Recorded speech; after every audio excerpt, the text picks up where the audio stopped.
may be given away. Now that fear isn't altogether unreasonable, because part of the fascination of games is to get involved and in a way to forget that they are games. The actor on the stage does his damnedest to persuade you that he is moving in the real world. And children love to get completely absorbed in their games and get the actual thrill of adventure in playing at war and so on. And you see, one reason why people don't really want to know the future, why a really expert fortune teller gives most people a little bit of trepidation, is that if you know what the future is going to be, it is less worthwhile going ahead towards it. If you know the outcome, why bother? See, this is one of the ways we are trying to stop war. The Rand Corporation is trying to make computer systems that at any immediate future date can predict the outcome of a war, so that it won't be necessary to fight it. So if we did fight, this would happen.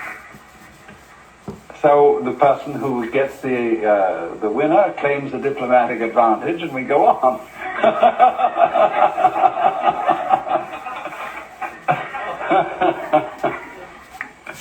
So this is the reason, you see, why we don't want to know that the game is only a game.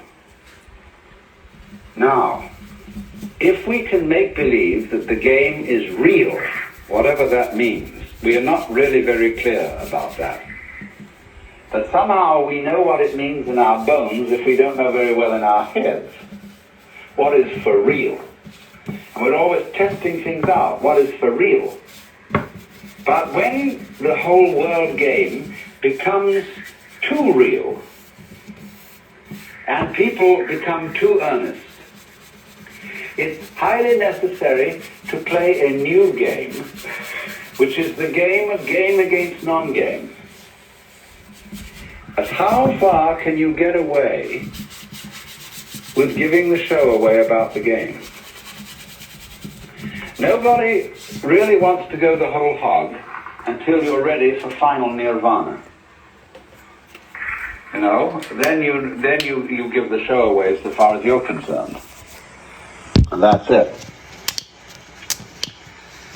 But in the meantime, the fascination of seeing how to put together, knowing it's a game, and still playing it. And doing this is what in Mahayana Buddhism is called being a bodhisattva. A bodhisattva is a person who doesn't give his show away completely. He doesn't simply release his consciousness from playing the human game. He is released and yet still in it. He knows the human game is the game, but he goes on playing it with considerable gusto. And his gusto derives in a great deal from the fact of knowing it's a game. You see, you can do that. And it's one of the peculiar properties of self-consciousness, to be able to know it's a game and yet enjoy doing it. It's like being happy and knowing you're happy. Now, a lot of people are afraid of that. They feel that if the moment they say, well, I'm happy, that it will somehow stop. That it would be like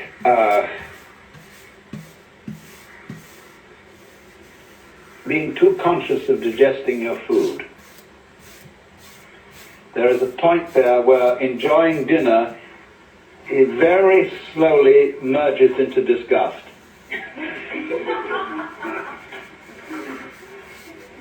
But it needn't be like that. The real gourmet never gets into that bind.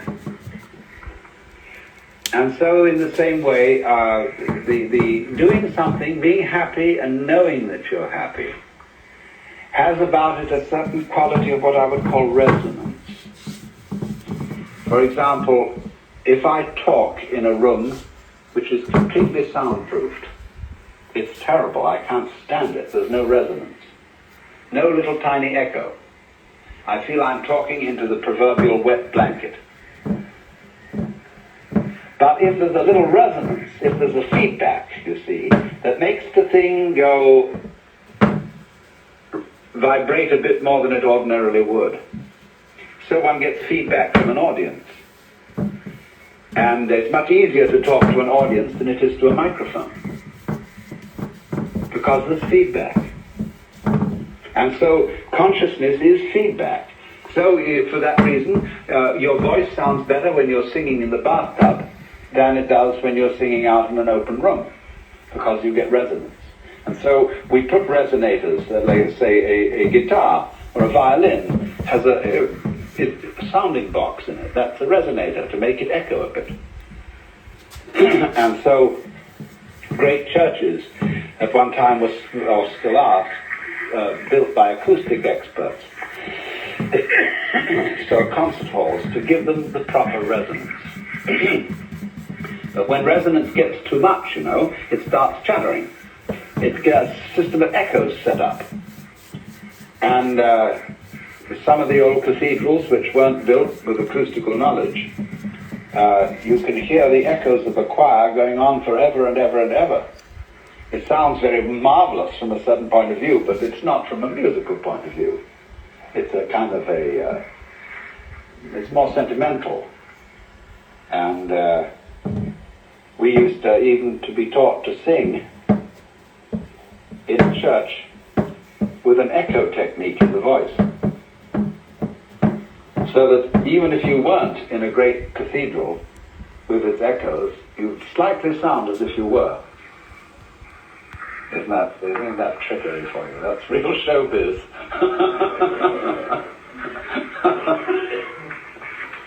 So, to play the game and to know it's a game can be quite fascinating, and not really giving the show away, but giving it away enough somehow. And that, you see, is the joker's function. So, what he is doing then is he is in a point of view where he sees all that is going on as a game. He doesn't take anything seriously.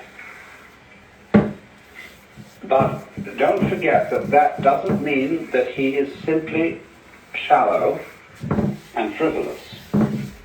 Because, for example, if somebody were to say to me, "I love you," and I turned to them and said, "Are you serious?" she might say, "No, I'm sincere."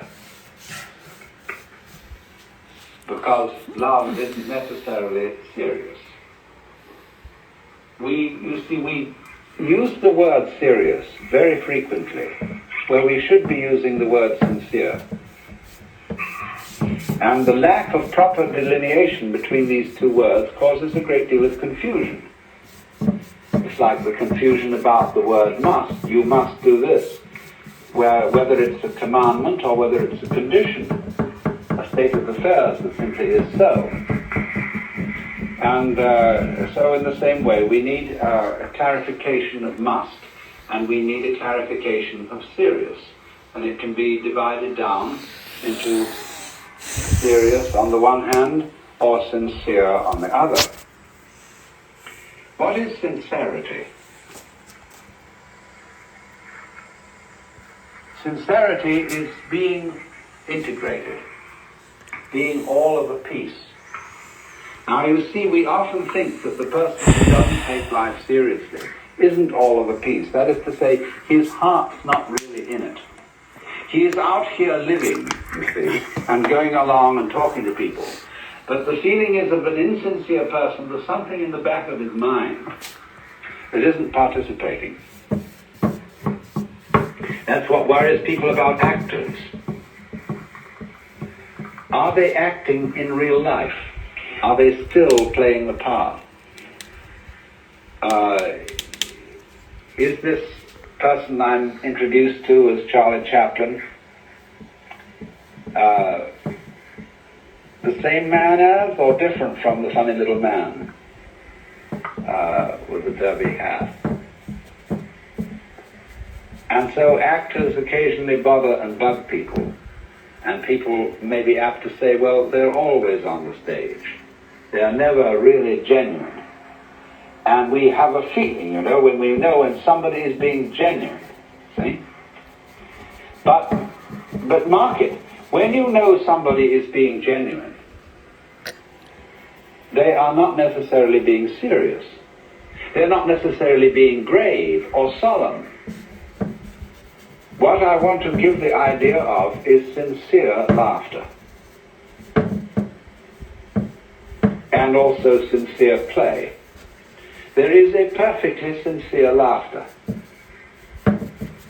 And it may be, ideally, I mean, the sincere laughter expresses a spirit of irrepressible gaiety. And it is not, in other words, a defense mechanism. Laughter is often a defense mechanism. We laugh, what we call a nervous laugh, or laughing someone to scorn can very often be a forced laugh that isn't really funny at all. But the real laugh is, of course, the resolution of anxiety. The anxiety is serious. And anxiety is a state of palpitation, of the trembles. Anxiety comes upon us when we cannot decide which way to go, or which way things are going to go. And so we tremble between alternatives. Now, because, of course, we tremble between alternatives because we are under the illusion that it matters very much which of these two things happens. Now, once one has seen the nature of the game,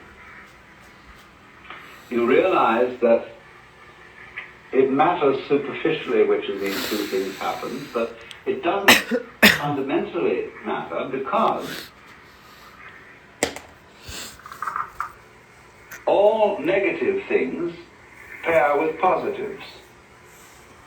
There is no positive without negative, and there is no negative without positive. I heard a very amusing story which kind of goes with these rugs. The question is a